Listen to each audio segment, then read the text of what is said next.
I got a question. What's up with the progressive independent media like TYT? And now, understand TYT has a broad range. I believe they have almost 4.25 million uh, subscribers just on YouTube, as I understand it. But TYT also includes TYT Nation, Kyle Kalinske, Jimmy Dore, and a whole host of other varieties of the progressive left, independent media. Even the Humanist Report, as I understand it, recently was incorporated into the TYT network. Now, what I don't understand, and this is also I'm also pointing this at Democracy Now, who's a public broadcast channel, as well as an independent media source on the net. But I watch a lot. Richard Escow. I keep track with the internet. I mean the Intercept.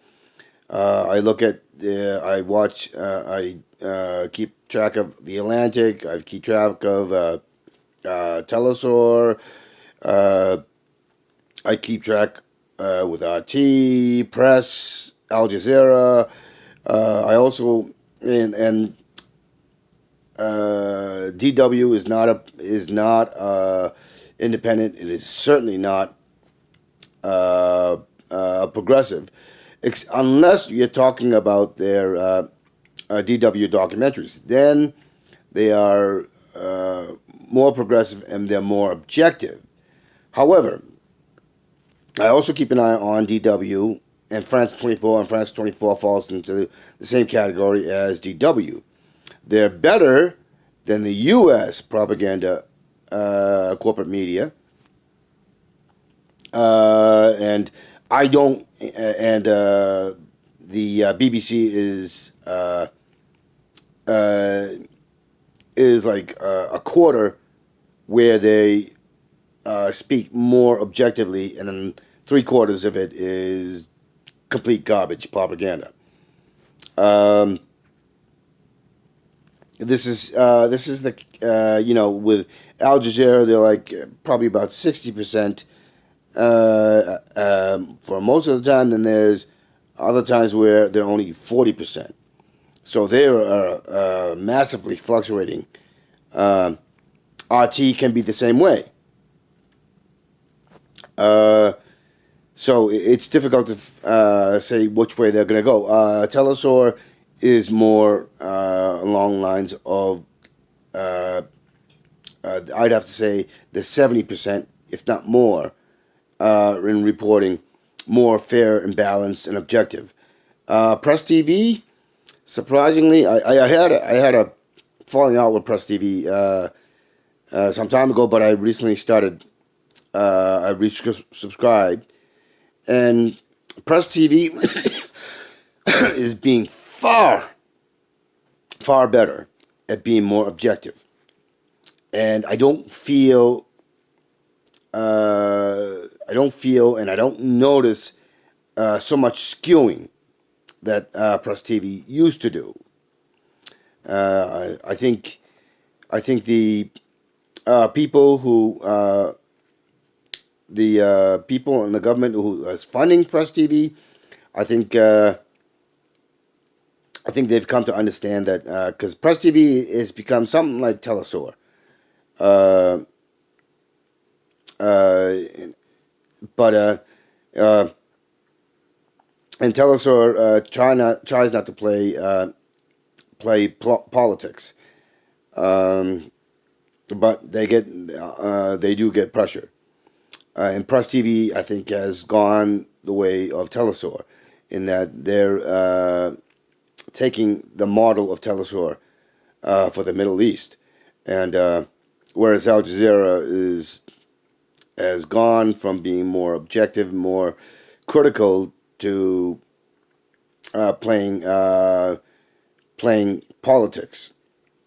Not to say that Telesur doesn't have good stuff. They do, but recently they've been doing a lot of skewing, and Press TV is doing the opposite. And so I'm getting far more information from Press TV. France 24 and DW, they are a chaotic mixed bag. So this is just going to show you how much I'm paying attention to. So, but one of the guiding factors is Chris Hedges and Noam Chomsky. And so I'm watching, so I'm keeping on out. And interesting enough, I don't know why the progressive, independent left media seems to push an establishment person like Warren. She is not to be trusted. She's wishy-washy. She flip-flops. But she is in it for herself.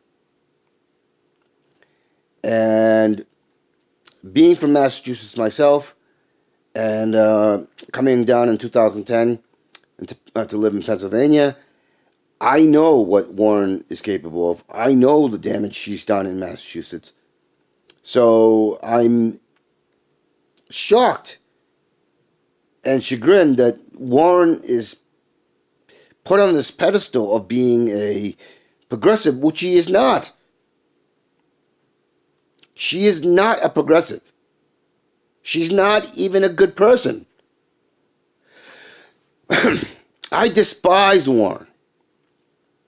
But you know who really has evolved, who's really showing fortitude and principles, is Tulsie Gabbard. Bernie Sanders and Tulsie Gabbard. Those are the two. Andrew Yang, I've watched about Andrew Yang. I've listened to Andrew Yang. I've seen, I believe, what was it like? More than half a dozen of his interviews and other stuff and other things that he's done. And while Andrew Yang may sound good, there are too many things that give warning bells off about him. I can't remember specifics, but one of the things that really gives me a huge warning bell is his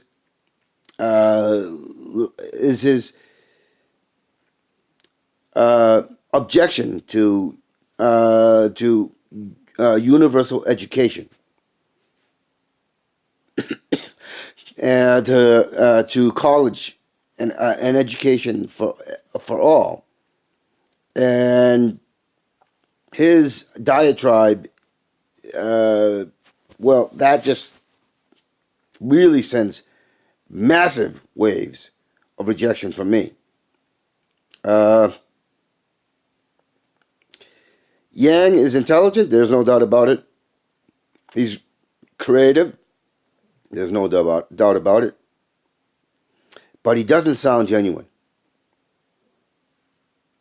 I think he's a charismatic charlatan. Not to say that he won't carry out some of the policies that he's talking about, if he should get it, but I think he's going to do it in a very clever way that skews things so that certain actions and policies that will be detrimental will go unnoticed for a very long time before they come into light. And Warren is the same way. Tulsie Gabbard and Bernie Sanders, I think they're almost an open book. Bernie, however, is not as strong and forthright as Tulsie, uh, where it concerns what his take with Venezuela and the pressure that he allowed to enter, so that he would have to he would have to do the so he did at the behest of the establishment with Venezuela, and on Israel and certain other factors. And I love Bernie. I believe that he is a largely a human, principled human being, but I also think that he has a tendency not to stick bluntly to his principles, and to basically say "fuck you." I'm going to do what's right, what's just, and I don't give a shit what you say. And I think Tulsi Gabbard is there with the foreign policy, and her foreign policy going in reverse. She's she's that I think she understands that the resources that are being used in foreign policy is necessary back in the country to serve the people. And I think that's a great thing, because that money that is being wasted and being stolen and robbed and allocated to special interests will be used for the infrastructure, will be used for education, will be used for Medicare for all, and that's what Tulsi is talking about. The fact that she's concentrating on foreign policy, but she also mentions everything else that Bernie Sanders has been saying. Remember, Tulsi backed Bernie in 2016. Warren did not do so, and Warren would not have done so. And her excuses, or her not coming clean with that, should be a huge warning sign. And the fact that she is backing down from Medicare at all, and the fact that she is backpedaling on so many other things, Warren is no good. She's not to be trusted. So, Tulsi and Bernie, or Tulsi, Bernie or Tulsi and Bernie. Doesn't matter. Those, I think, are the only two. But in the whole thing, even if Tulsi and Bernie, or Bernie and Tulsi, get into office, here's the thing: unless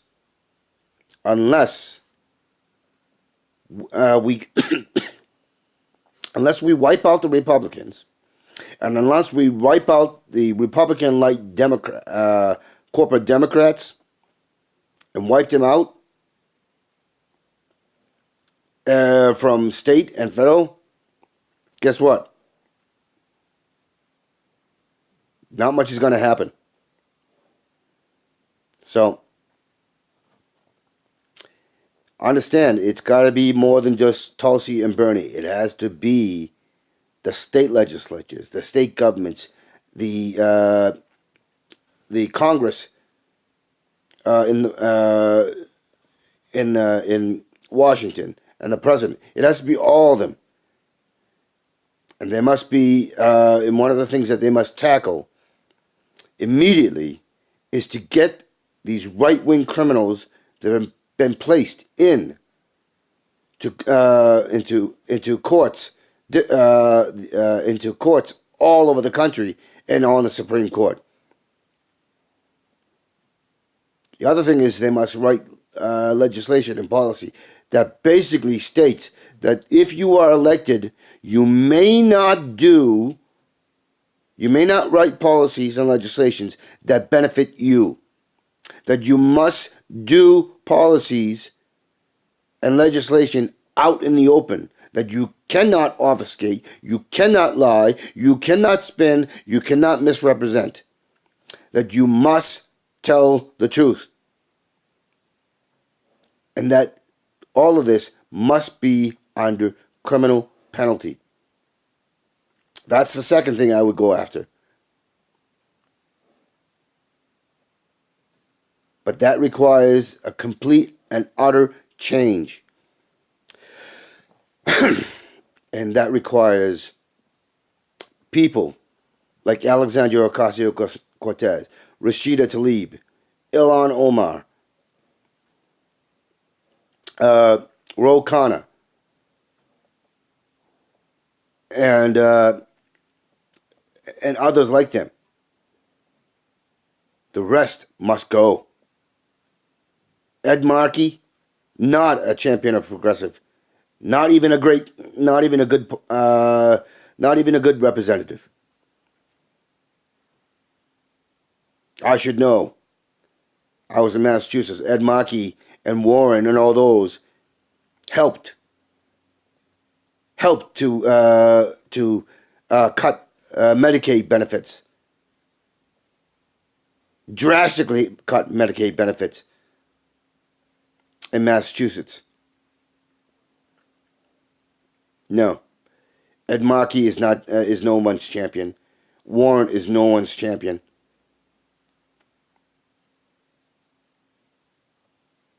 There are, in my book, they are just as bad as Republicans, if not worse, because they are deceptive and devious.